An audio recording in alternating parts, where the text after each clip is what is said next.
All right.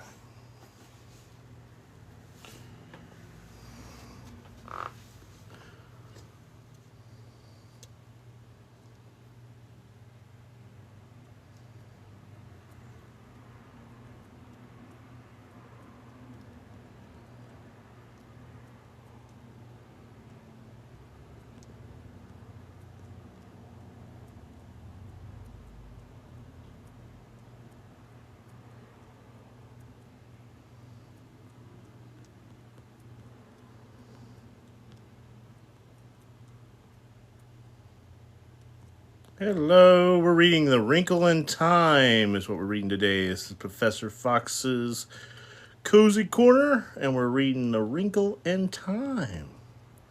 Wrinkle in Time is a fantasy and science fiction blend, one of the first ones that was popular for that. A little bit of a Doctor Who vibe. If you know what Doctor Who is, that's what this is. A little bit of a Doctor Who vibe. You can get your own copy of Wrinkle in Time from Books and Mortar for $5.40.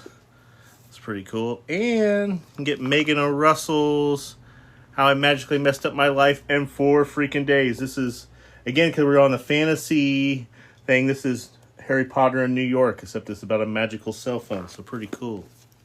I'm Professor Fox, and we're going to read a classic book, A Wrinkle in Time. We're on chapter 4 today.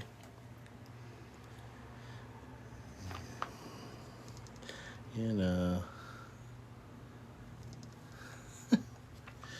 right, we're on chapter 4. The Black Thing.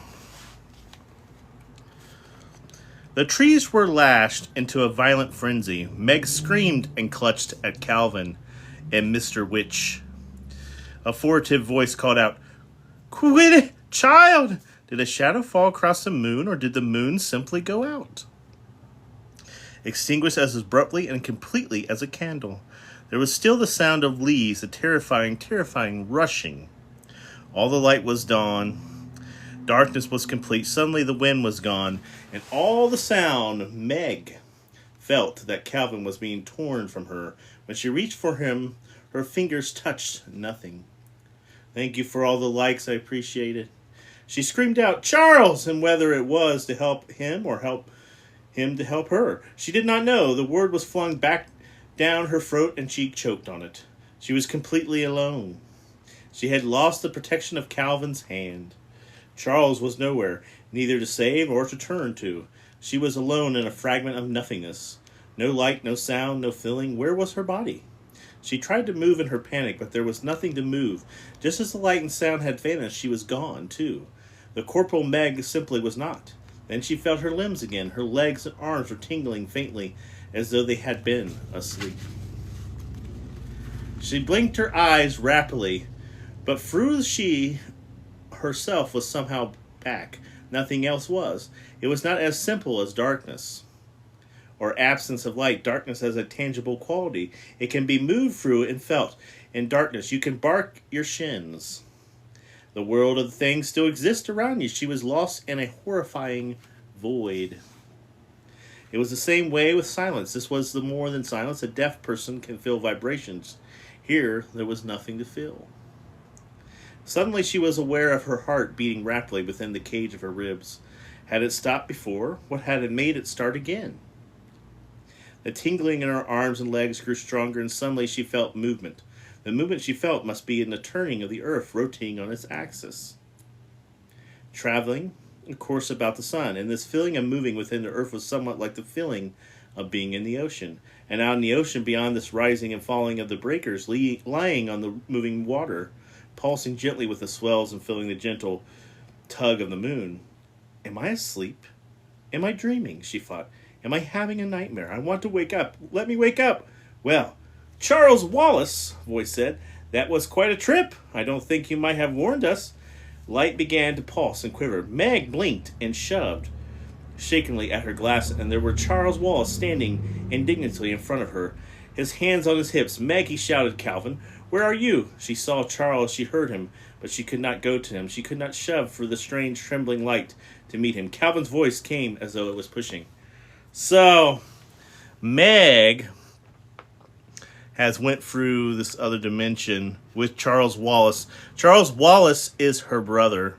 He's a brother that knows things that other people do not know.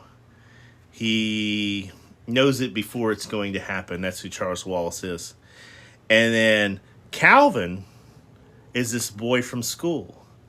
We don't know yet if Meg has a crush on Calvin or Calvin has a crush on her. But this is a boy from school that got caught up in this interdimensional portal with them.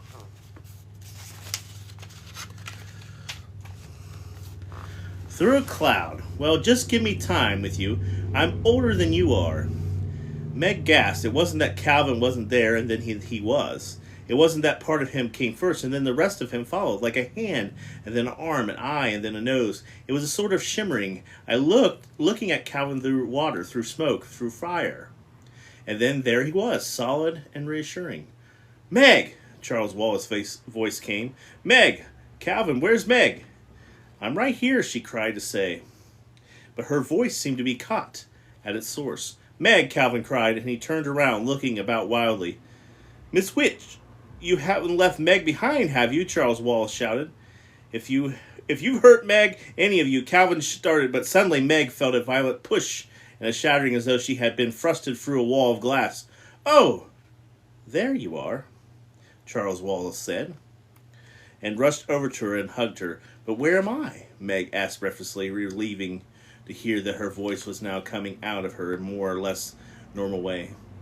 She looked around rather wildly. They were standing in a sunlit field, and the air about them was moving with the delicious fragrance that comes only on the rarest of springs. Days when the sun's torch and gentle, and the apple blossoms are just beginning to unfold. She pushed her glasses up on her nose to reassure herself that she was still seeing what was real. They had left the silver glint of a biting autumn evening, and now around them everything was golden with light. The grasses of the field were a tender new green and scattered around with tiny, multicolored flowers. Meg turned slowly to face a mountain reaching so high into the sky that its peak was lost in a crown of puffy white clouds. From the trees at the base of the mountain came a sudden singing of birds. There was the air of such ineffable peace and joy all around her, and her heart's wild thumping slowed. When shall we three meet again in thunder, lightning, or in rain? Come, Miss Who's voice. Suddenly the three of them were there. Miss Whatsit, with her pink stole, Miss Who, with her spectacles gleaming, and Miss Witch, still a little more than a simmer. Delicate, multicolored butterflies were floating about them as though in greeting. Miss Whatsit and Miss Who began to giggle, and they giggled until it seemed that wherever their provided joke was, they would all fall down with the wild fun of it. Oh, thank you for the gift. I appreciate that, Cameron.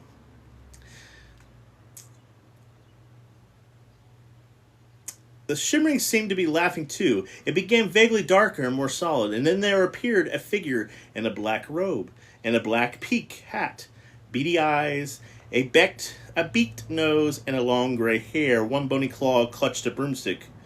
Well, just it to keep it you girls happy, the strange voice said, and Miss Whatsit and Miss Who's fell into each other's arms in glares of laughter. If you ladies have had your fun, I think you should tell Calvin and Meg a little more about all this, Charles Wallace said coldly. You scared Meg half out of her wits, whisking her off with the way without any warning. Says something in Latin. Miss Who's intone hoarse, the action little, less to words inclined. Miss Who, I wish you'd stop quoting. Charles Wallace sounded very annoyed. Miss Whatsit adjusted her stole, but she finds it so difficult to verbalize. Charles, dear, it helps her she can quote instead of working out words of her own. And we mustn't lose our sense of humor, Miss Witch said. Their only way to cope with something deadly serious is to try to treat it a little lightly. But that's going to be hard for Meg, Miss Whatsit said. It's going to be hard for her to realize that we are serious. What about me? Calvin asked. The life of your father isn't at stake, Miss Whatsit told him. What about Charles Wallace then? Miss Whatsit, an oiled door hinge voice, was warm with affection and pride. Charles Wallace knows. Charles Wallace knows that it is far more than just the life of his father. Charles Wallace knows what's at stake. But remember, Miss Who said, again in Latin, Euripides, nothing is hopeless, and we must hope for everything. Where are we now? And how did we get here? Calvin asked. Uriel, the third planet of the star, Malik and the spiritual nebula, Miser 101. This is I'm supposed to believe, Calvin asked indignantly. As you like it, Miss Witch, said Coley. For some reason, Meg felt that Miss Witch, despite her looks and broomstick, was someone in whom one could completely trust. It doesn't seem any more particular than anything else that's happened. Well, then someone just tell me how did we get here? Calvin's voice was still angry, and his freckles seemed to stand on his face. Even traveling at the speed of light, he would take us years. Thank you for achieving. I think I'm 80% to my goal. That's nice. Thank you for that. Clear as mud. Oh, now I have my goal. Thank you. Clear as mud, Calvin said. Teaser Meg thought, could that have anything to do with the mother's tesseract? So the tesseract was the thing that her father was looking at before he went missing. And that's the whole story here is Meg's father is missing. Meg is not doing well in school. She's rebelling in school. And they're all saying, and she wants to find her dad. Miss Witch shook her head. Not here, Meg. Little Miss Witsit explained. She is young and the language of words is easier for her than is for our Miss Who and me. We stopped there, Miss Whatsit explained, more or less to catch our breaths and to give you a chance to know what you'd up against. But what about Father, Meg asked. Is he all right? For a moment, love, yes. He's one of the reasons we're here, but you see, he's only one. Well, where is he? Please take me. We cannot yet, Charles said. You have to be patient, Meg. Hey, Eugene, how you doing? But I'm not patient, Meg cried passionately. I'm never patient. Miss Who's glasses shone at her gently. If you want to help your father, then you must learn patience. She says something else in Latin. To stake one's life for the truth, that is what we must do. That is what your father is doing, Miss Whatsit nodded her voice, like Miss Who's very serious, Miss Solemn. Then she smiled her radiant smile. Now, why don't you three children wander around and Charles can explain things a little? You're perfectly safe on your rail. That's why we stopped here to rest. Thank you for all those gifts. I really appreciate you, my friend. There was silence for a moment, and then Miss Witch raised her authority hand. Shh! Then she said to Miss Whatsit, and at something in her voice, Meg felt prickles of aspiration. Now, Miss Whatsit asked her creaky voice, raising to a squeak. Whatever it was, Miss Witch wanted them to see. It was something that made Miss Whatsit uncomfortable, too. Now, Miss Witch said, they may as well know. Should I change? Miss Whatsit asked. Better. I hope it won't upset the children too much, Miss Whatsit murmured, as though to herself. Should I change too? Miss Who asked. Oh, but I've had fun in these clothes, but I'll have to admit, Miss Whatsit is the best at it. Says something in German. The work proves a craftsman. Shall I transform now too? Miss Whatsit shook her head. Not yet here. You may wait. Now don't be frightened, loves. Miss Whatsit said, her plump little body beginning to shimmer, to quiver, to shift. The wild colors of her clothes became mute, whitened. The padding bag-shaped stretched, lengthening, merged, and suddenly before the children was a creature more beautiful than any Meg had ever imagined. And the beauty lay in far more than the outer word description. Outer-worldly, Miss Whatsit was surely no longer at Miss Whatsit. She was a marble white body with powerful flanks, something like a horse, but at the same time completely unlike a horse. From the form the magnificent modeled backspring, a nobility formed torso, arms, and a head resembling a man's, but a man with a perfection of dignity and of virtue, an exhalation of joy as such as Meg had never before seen. No such thought is not like a Greek centaur, not in the least.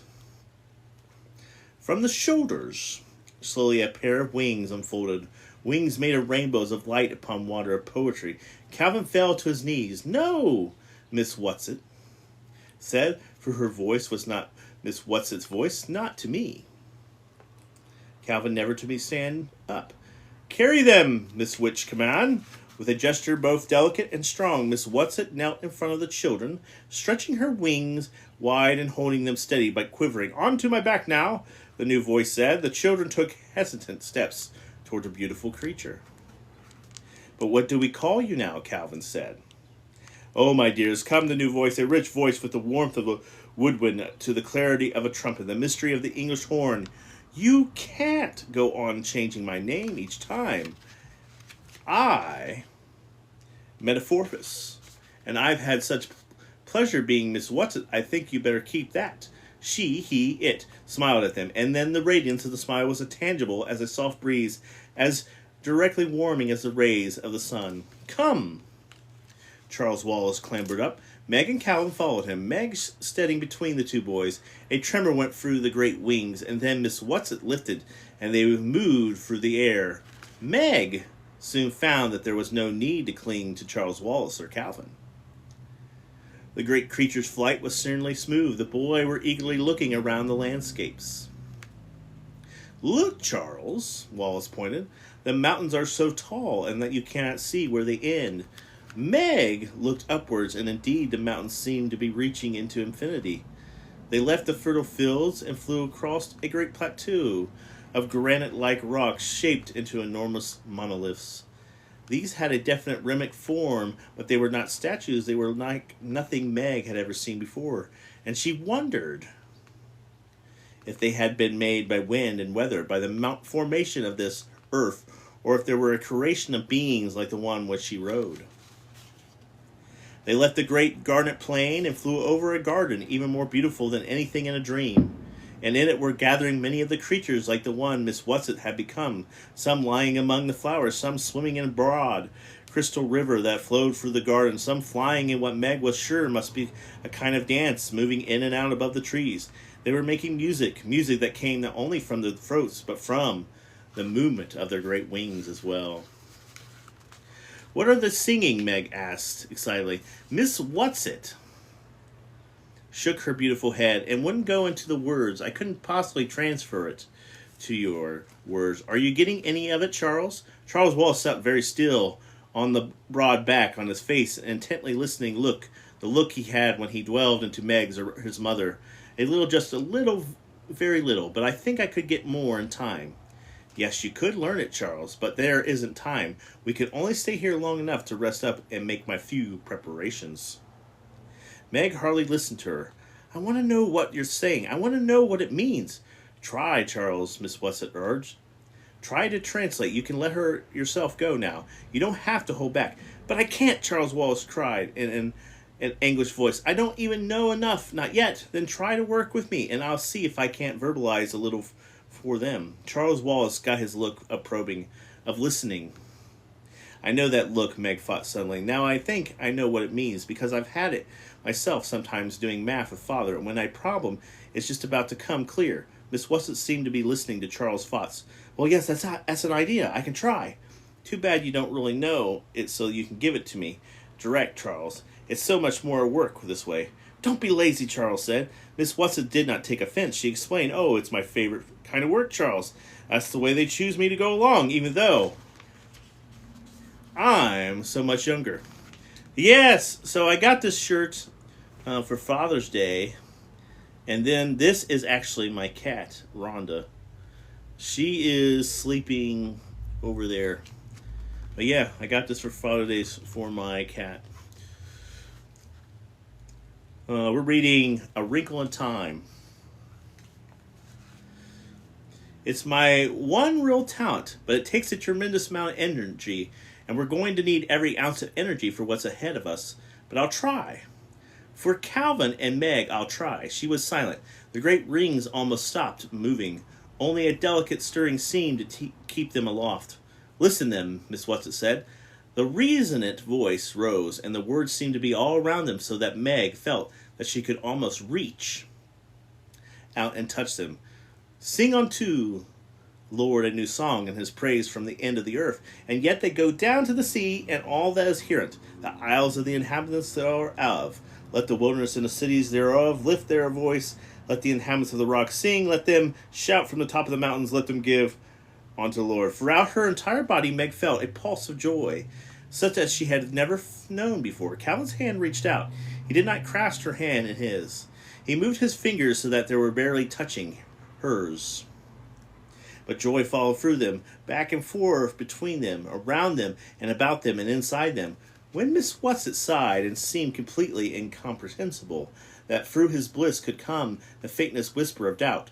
We must now go now, children. Miss Whatsit's voice was deep in sadness, and Meg could not understand, raising her head. Miss Whatsit gave a call that seemed to be a command, and one of the creatures flying above the trees nearest them raised its head to listen, and then flew off and picked 3 flowers from a tree growing near the river, and brought them over.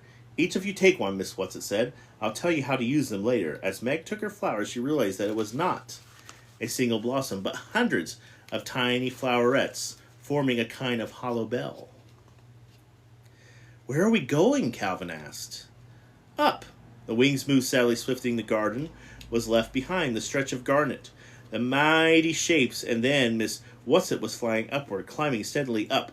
Below them, the trees of the mountains dwindled, becoming sparse, were replaced by bushes and the small dry grasses, and then vegetation ceased entirely, and there was only rocks, points, and peaks of rock, and dangerous. Hold on tight, Miss Whatsit said. Don't slip.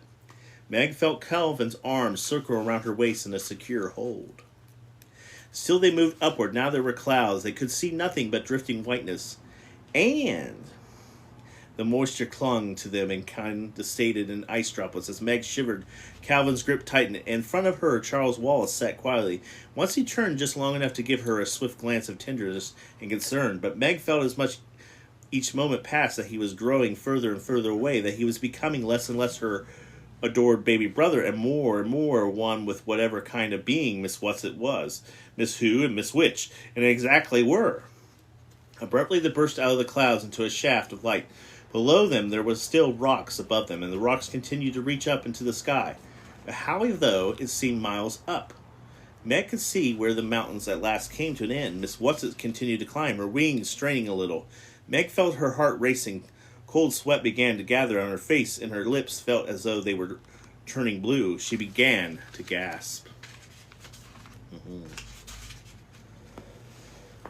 All right, children, use your flowers now, Miss Whatsit said. The atmosphere will continue to get thinner, and from now on, hold the flowers up to your face and breathe through them, and they will give you enough oxygen. It won't be as much as you used to, but it will be enough.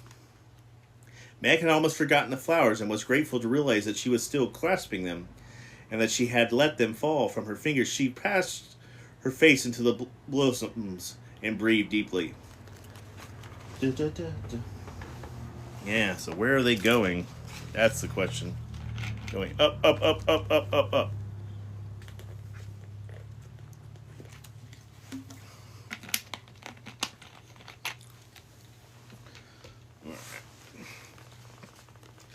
Charles Wallace moved his hand with the flower slowly, almost as though he were in a dream. Miss Whatsit's wings strained against the thinness of the atmosphere. The summit was only a little way above them, and then they were 3. Miss Whatsit came to rest on a small plateau of smooth silvery rock. There ahead of them was a great white disk, one of Uriel's moons. Miss Whatsit told them, her mighty voice faintly breathless. Oh, it's beautiful, Meg cried. It's beautiful. The silver light from the enormous moon poured over them, blending them with golden quality of the day, falling over the children, Miss Whatsit, over the mountain peak. Now we will turn around, Miss Whatsit said, and at the quality of her voice, Meg was afraid again. But when they turned, she saw nothing. Ahead of them was a thin, clear blue of sky. Below them, the rocks thrust out of the shifting sea of white clouds. Now we will wait, Miss Whatsit said, for sunset and moonset. Almost as she spoke, the light began to deepen, to darken. I want to watch the moon set, Charles Wallace said. No, child, do not turn around, any of you. Face out towards the dark. What I have to show you will be more visible then. Look ahead, straight ahead, as far as you can possibly look. Meg's eyes arched from the strain of looking and seeing nothing. Then above the clouds which encircled the mountain, she seemed to see a shadow, a faint thing of darkness, so far that she was seriously sure that it was really seeing it. Charles Wallace said, "What is that? That sort of shadow out there," Calvin gestured. "What is it? I don't like it." "Watch," Miss Watson's command. It was a shadow of nothing but a shadow. It was not even as tangible as a cloud. Was it a cast by something, or was it a thing in itself? The sky darkened, the gold left the light, and they were surrounded by blue. Blue deepened into where they had been. Nothing but the evening sky. There was now a faint pulse of star, and then another, and there were more stars than Meg had ever seen before.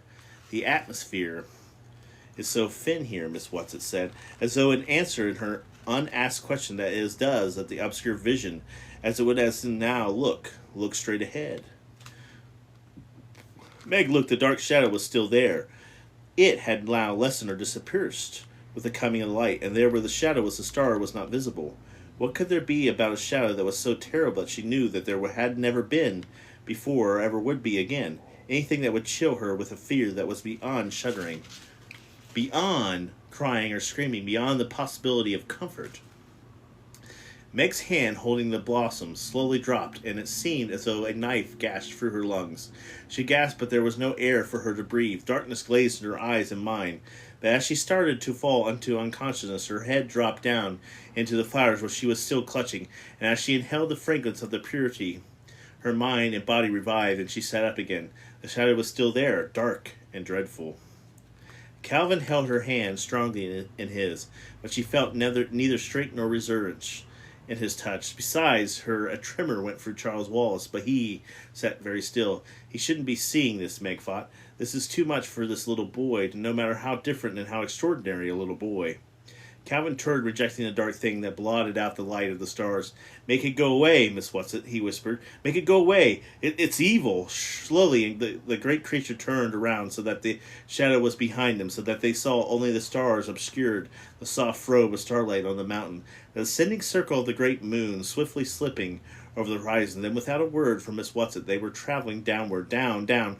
When they reached the corner of the clouds, Miss Watson said, "You can breathe without the flowers now, my children." Silence again, not a word. It was as though the shadow had somehow reached out with its dark power and touched him so that they were incapable of speech. When they got back to the flowery field, bathed now in the starlight and the moonlight from another, smaller, yellower, rising moon, a little of the tenseness went out of their bodies, and they realized that the body of the beautiful creature on which they rode had been as rigid as theirs. With a graceful gesture, it dropped to the ground and folded its great wings. Charles Wallace was the first to slide off. "Miss Who? Miss Which?" he called, and there was an immediate quivering in the air. Miss Who's familiar glasses gleamed at them. Miss Which appeared too, but as she had told the children, it was difficult for her to materialize completely. And though there was the robe and the peaked hat, Meg could look through them to the mountain stars. She slid off Miss Watson's back and walked rather unsteadily after the long ride over to Miss Which. "That dark thing we saw," she said. "Is that what my father is fighting?" Next will be Chapter 5, The Tesseract. So, we're reading A Wrinkle in Time. Wrinkle Time is a fantasy and a science fiction together. So, Wrinkle in Time, you can think of it as inspiring, Doctor Who. Is definitely something keeps its tone for us, definitely in a Doctor Who type tone. Meg is looking for her father that went missing, and now we've encountered these mystical creatures from another realm. They're saying they're from different planets. We have our brother with us, who is somewhat of a clairvoyant, can see things before they happen, knows things that other people do not know. She's feeling that he's more in line with what Miss Watson is, this centaur-like creature. Also what's happened is we got this other boy, Calvin, who we may or may not have a crush on. There is some tension there between us. But our main focus is we want to find our dad. We want to know where he is. We hope he's safe. These three creatures have told us that he is still alive, he still exists, and all that stuff, which is good.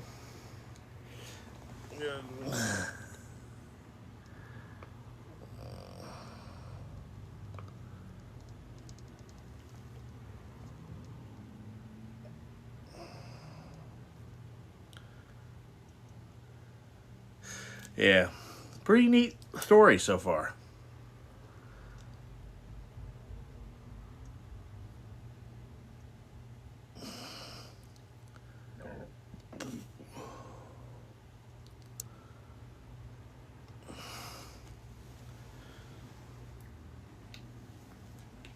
So we're reading A Wrinkle in Time. Is a book like Doctor Who. It is a sci-fi and fantasy novel. I'm Professor Fox. Look, you can get your own book of Wrinkle in Time from Books and Mortar for $5.40 if you're interested in this book. I like it. It's one of them classical books. One of the first times that you can see something from the fantasy realm. Like I said, it reminds me of Doctor Who. Also, it's that coming of age type story. Meg is going to be your hero. She's going to learn from this, and we'll see how she grows as a character. Another book that I recommend that is in the fantasy realm is Megan O. Russell's How I Magically Messed Up My Life in 4 Freaking Days. This one I read, and this one is Harry Potter in New York. There's a lot of things. There's a fight against a vampire. We burned down a theater. All his magic is derived from a magical cell phone. So that's pretty cool. But it takes place in New York.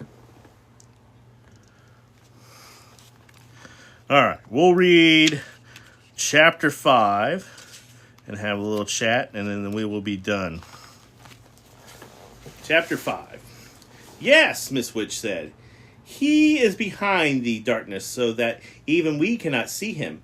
Meg began to cry, to sob aloud, though her tears she could see Charles Wallace, standing there very small, very white. Calvin put his arms around her, but she shuddered and broke away sobbing wildly. Then she was unfolded in the great wings of Miss Whatsit, and she felt comfort and strength pouring through her. Miss Whatsit was not speaking aloud, and yet through the wings Meg understood her words. My child, do not despair. Do you think we would have brought you here if there was no hope? We are asking you to do a difficult thing, but we are confident that you can do it. Your father needs help. He needs courage, and for his children he may be able to do what he cannot do for himself. No, Miss Whatsit said. Are you ready? Where are we going? Calvin asked. Again, Meg felt an actual physical tingling of fear as Miss Whatsit spoke. We must go beyond the shadow. But we will not do it all at once, Miss Whatsit comforted them.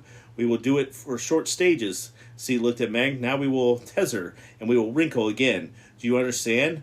No, Meg said flatly. Miss Whatsit sighed. Explanations are not easy when they are about things from which your civilization still has no words.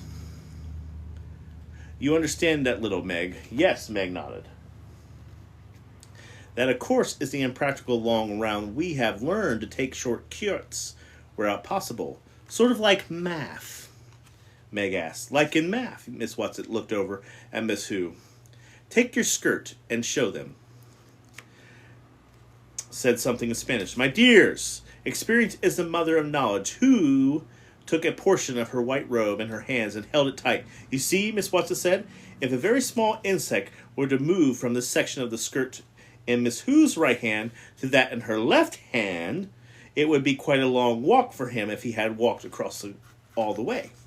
Swiftly, Miss Who brought her hands, still holding the skirt together. Now you see. Hello, Mercury. Good of you to stop by. Miss Whatsit said he would be there without that long trip. That is how we travel. Charles Wallace accepted the explanation sternly. Even Calvin did not seem perplexed. Oh dear, Meg sighed. I guess I am a moron. I just don't get it. That is because you think of space only in 3 dimensions, Miss Whatsit told her. We travel in the 5th dimension. There is something that you can understand, Meg. Don't be afraid to try. Was your mother able to explain a tesseract to you? Well, she never did, Meg said. She got so upset about it. Why, Miss Whatsit? She said. It had something to do with her father. It was a concept they were playing with, Miss Whatsit said, going beyond the fourth dimension to the fifth. Did your mother explain it to you, Charles? Well, yes, Charles looked at it a little embarrassed. Please don't be hurt, Meg. I just kept it her while you were at school till I got her out of it. Meg sighed, just explaining it to me. Okay, Charles said. What is the first dimension? Well, a line, okay. And the second dimension? Well, you square the line. A flat square would be in the second dimension. And then the third, well, you square the second dimension, then the square would be a flat anymore. It would have a bottom and sides and a top. And the fourth, well, I guess if you want to put it into mathematical terms, you'd square the square. But you can't take a pencil and draw it the way you can the first three. I know it's something to do with Einstein and time. I guess maybe you could call the fourth dimension time. That's right, Charles said. Good girl. Okay, for the fifth dimension, you'd square the fourth, wouldn't you? I guess so. Well, the fifth dimension's a tesseract. You add that to the other four dimensions, and you can travel through space without having to go a long way around. In other words, you put it into a lucid, or old-fashioned plane geometry, so a straight line is not the shortest distance between 2 points.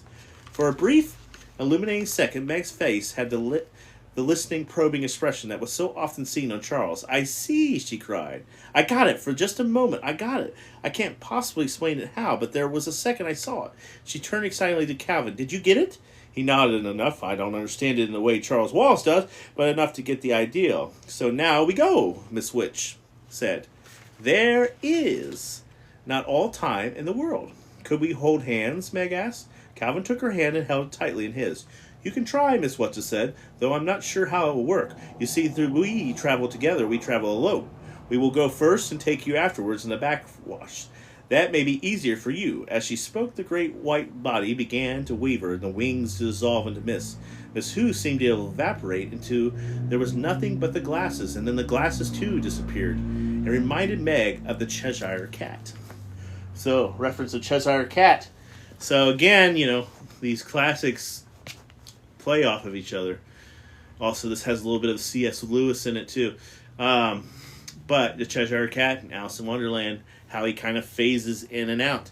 Maybe this Cheshire Cat is using a tesseract to get through time and space. Or does the cat travel in just the fourth dimension? Who knows? But yeah, that was a reference to our Cheshire Cat. Let's put up a new... Go. There we go. All right. Talking about the Cheshire Cat, Alice in Wonderland. I've often seen a face without glasses, she thought, but glasses without a face, I wonder if I go that way too. First may we then my glasses. She looked over at Miss Witch. Miss Witch was there, and then she wasn't. There was a gust of wind and a great thrust, and a sharp shattering as she was shoved through what? The darkness, stillness, nothingness. If Callan was still holding her hand, she could not feel it. But this was the time she was prepared for the sudden and complete dissolution of her body. When she felt the tingling coming back into her fingertips, she knew that the journey was almost over and that she could feel again the pressure of Calvin's hand before hers. Without warning, coming as a complete and unexpected shock, she felt a pressure she had never imagined, as though she were being completely flattened or about by an enormous steamroller. This was far worse than the nothingness had been. While she was nothing, there was no need to breathe, but now her lungs were squeezed together so that although she was dying for want of air, there was no way of her lungs to expand or contract to take the air that she must have to stay alive. There was completely different from the thinning of the atmosphere. When they flew up the mountain and she had to put the flowers to her face to breathe. She tried to grasp but a paper doll can't grasp. She fought as she was trying to think, but her flattened outer mind was as unable to function as her lungs. Her thoughts were squished all along with the rest of her. Her heart tried to beat and gave a knife-like sideways movement, but it could not expand. But then she seemed to hear her voice. Or if not a voice, at least the words flattening out like a printed words on paper. Oh no, we can't stop here. This is two-dimensional planet, and the children can't manage here. She was whizzed into nothingness again, and nothing was wonderful. She did not mind that she could not feel Calvin's hand, that she could not see or feel or be. The relief from the intolerable pressure was all she needed. Then the tingling began to come back in her fingers, her toes. She could feel Calvin holding her tightly. Her heart beat regularly. Blood coursed through her veins. Whatever had happened, whatever mistake had been made, it was over. She thought she heard Charles Wallace saying his words around full as spoken words ought to be. "Really, Miss Witch? You might have unalived us." This time she was pushed out of the frightening fifth dimension with a sudden immediate jerk, and there she was herself again, standing with Calvin beside her, holding onto her hand for dear life, and Charles Wallace in front of her, looking indignant. Miss Whatsit, Miss Who, and Miss Witch were not visible, but she knew that they were there. In fact, of their presence was strong about her. "Children, I apologize," come Miss Witch's voice. "Now, Charles, calm down," Miss Whatsit said, appearing not as the great and beautiful beast she had been when she last saw her, but in the familiar wild garb of shawls and scarves and the old tramp's coat and hat. "You know how difficult it is for her to materialize. If you are not substantial yourself, it's very difficult to realize how limited it is." "I am sorry." Miss Witch's voice came again, but there was much more than a hint of amusement in it. "It is not funny." Charles Wallace gave a child's stamp on his foot. Miss Who's glasses shone out, and the rest of her appeared more slowly behind him. "We are such stuff as dreams are made of," she smiled broadly. "In The Tempest, I do like that play." "You don't do it on purpose," Charles demanded. "Oh, my darling, of course not," Miss Whatsit said quickly. "It was just a very understandable mistake. It's very difficult for Miss Witch to think in a corporal way. She wouldn't hurt you deliberately, you know. And it's really a very pleasant little planet, and rather amusing to be flat. We always enjoy our visits there." "Where are we now, then?" Charles Wallace demanded, "and why?" "In Orion's Belt. We have a friend here, and we want you to have a look at your own planet." "When we are going home?" Meg asked anxiously. "What about Mother? What about the twins? They'll be terribly worried about us. When they don't come in bedtime, well, Mother must be frantic by now. She and the twins at Fort will have been looking and looking for us, and of course we aren't there to be found." "Now don't worry, my pet," Miss Whatsit said cheerfully. "We took care of that when we left. Your mother has had enough to worry with you and Charles to cope with, and not knowing about your father without our adding to her anxiety. We took a time wrinkle as well as a space wrinkle. It's very easy to do if you just know how." "What do you mean?" Meg asked painfully. "Please, Miss Whatsit, it's all so confusing."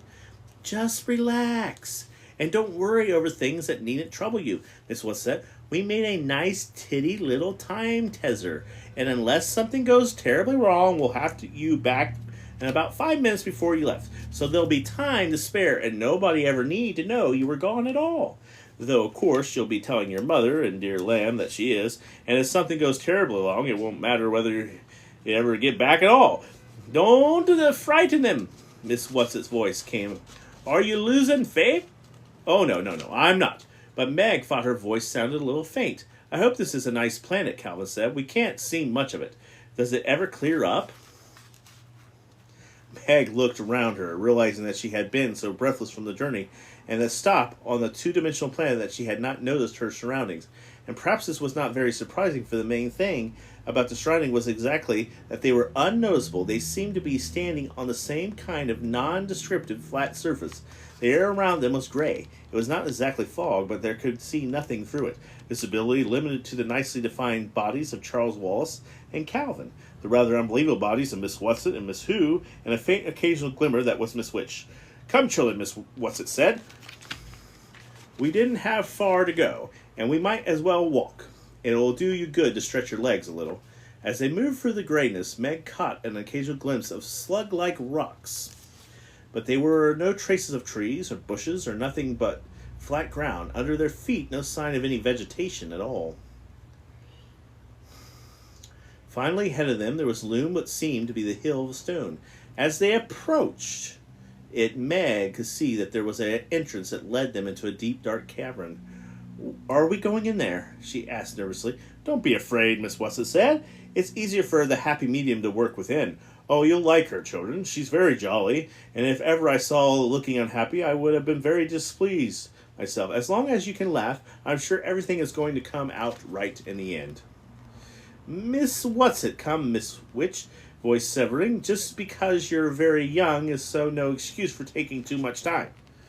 But Miss Wesset looked hurt, but she subsided. Just how old are you? Calvin asked her. Just a moment, Miss Wesset murmured, and appeared to calculate rapidly upon her fingers. She nodded triumphantly. Exactly. Oh, wow. That is 2,179,152 and 497 years old. So we're looking at a creature that is almost 2.4 billion years old.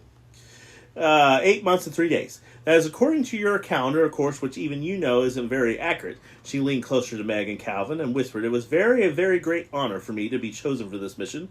It's just because my verbalization and materialization so well, you know. But of course we can't take any credit for our talents. It's not how we use them that counts and make our far too many mistakes. That's why Miss Who and I enjoy seeing Miss Witch make a mistake when she's tried to land you on a two-dimensional planet.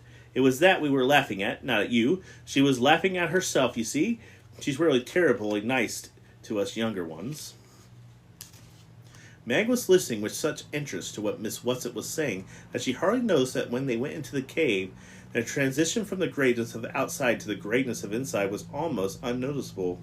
She saw a flickering light ahead of them, ahead and down, and it was toward this that they went. As they drew closer, she realized that it was a fire. "It gets very cold in here," Miss Wesset said, "so we asked her to have a good bonfire going for you." As they approached the fire, they could see a dark shadow against it. As they went closer, still they could see that the shadow was a woman. She wore a turban, a beautiful pale silk, and a long, flowing purple satin gown. In her hands was a crystal ball, into which she was gazing rapidly. She did not appear to see the children, Miss Wesset, Miss Who, and Miss Witch, but continued to stare into the crystal ball. And as she stared, she began to laugh. And she laughed and laughed at whatever it was that she was seeing. Miss Wesset's voice rang out clear and strong, echoing against the walls of the carvings. The words fell with a strongest clang. "We are here!" The woman looked up from the ball, and when she saw them, she got up and curtsied deeply. Miss Wesset and Miss Who dropped small curtsies in return, and then Shimmer seemed to bow slightly. "Oh, medium dear," Miss Wesset said, "there are the children, Charles Wallace, Murray. Charles Wallace bowed. Margaret Murray." Meg felt that if Miss Wesset and Miss Who had curtsied, she ought to also. And so she did, rather awkwardly, and Calvin O'Cuffy. Calvin bobbed his head, and he wanted them to see their home planet, Miss Wesset said. The medium lost the delight smile she had worn to tell them, "Oh, why must you make me look at unpleasant things when there are so many delightful ones to see?" Again, Miss Witch's voice reverberated through the cave. "There will no longer be so many pleasant things to look at if people do not do something about the unpleasant ones." The medium sighed and held the ball high. "Look, children," Miss Wesset said. "Look into well," says something aloud. "How small is the earth to him who looks from the heaven." Miss Who intoned musically. Meg looked into the crystal ball, at first with caution, then with increasing eagerness, as she seemed to see an enormous sweep of dark and empty space, and then galaxies swinging across it. Finally, it seemed to move in a closer one of the galaxies. "Your own Milky Way," Miss Wesset whispered to Meg. They were headed directly toward the center of the galaxy, and then they moved off to one side. The stars seemed to be rushing at them. Meg flung her arm up over her face as through no ward off the blow. "Look," Miss Witch commanded. Meg dropped in her arms. They seemed to be moving in toward a planet. She thought she could make out polar ice caps. Everything seemed sparkly clear. No, the medium dear, that's Mars," Miss Wesset reproved gently. "Do I have to?" the medium asked. "Now," Miss Witch's command. The bright planet moved out of the vision. For a moment there was the darkness of space. Then another planet. The outlines of the planet were not clear, and clear it seemed to be covered with a smoky haze. Through the haze, Meg thought she could make out the familiar outlines of continents, like pictures in her social studies books. "It is because of the atmosphere that we can't see properly?" she asked anxiously. "No, Meg, you know that it's not the atmosphere," Miss Wesset said. "You must be brave." "It's the thing," Charles Wallace cried. "It's the dark thing we saw from the mountain peak on Urel when we were riding on Miss Wesset's back. Did it just come?" Meg asked in agony, unable to take her eyes from the thickness of the shadow which darkened the beauty of the earth. "Did it just come while we were been gone?" Miss Wesset seemed very tired. "Tell her," she said, Miss Wesset. Miss Whatsit sighed. No, Meg, it has just come. No, Meg, it hasn't just come. It has been there for a great many years. That is why your planet is in such trouble. But why? Calvin started to ask, his voice clucking hoarsely. Miss Whatsit raised her hand and silenced him. We showed you the dark thing on Uriel first. Oh, for many reasons. First, because the atmosphere on the mountain peaks there is so clear and thin you could see it for what it is. And we thought it would be easier for you to understand it, for you saw it. Well, someplace else first, not your own Earth. I don't like it, Charles Wallace cried passionately. I don't like that dark thing. Miss Whatsit nodded. Yes, Charles dear, we all do. That's another reason we wanted to prepare you on Uriel. We thought it would be too frightening for you to see it at first of all about your own beloved world. But what is it? Calvin demanded. We know that it's evil, but what is it? You know, I've said it. Miss Whatsit's voice rang out. It is evil. It is the power of darkness. But what's going to happen? Meg's voice trembled. Oh, please, Miss Whatsit, tell us what's going to happen. We will continue to fight. Something in Miss Whatit's voice made all three of the children stand straighter. Throwing back their shoulders with determination, looking at the glimmer that Miss Whatsit with pride and confidence. And we're not alone, you know, children. Come, Miss Whatsit, the comforter. All through the universe is being fraught. All through the cosmos and my. But it's a grand and exciting battle. I know it's hard for you to understand about size. Now, there's very little difference in the size of the tiniest microbe and the greatest galaxy. You think about that, maybe it won't seem strange to you that some of our best fighters have come right from your own planet. And it's a little planet Deers. Out of the edge of a little galaxy, you can be proud that it's done well. Oh, man. Who have our fathers been? Calvin asked. Oh, you must know them, dear, Miss Whatsit said. Miss Who's spectacles shone out in the triumph. And the light shineth in the darkness, and the darkness comprehend it's not.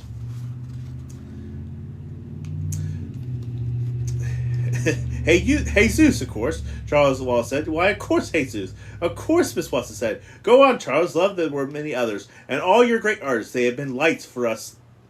See by Leonardo da Vinci, Calvin suggests Tinley, and Michelangelo, and Shakespeare, Charles Wallace called out, and Bach, and Madame Curie, and Einstein. Now Calvin's voice rang with confidence, and Switzer, and Gandhi, and Buddha, and Beethoven, and Rembrandt, and St. Francis.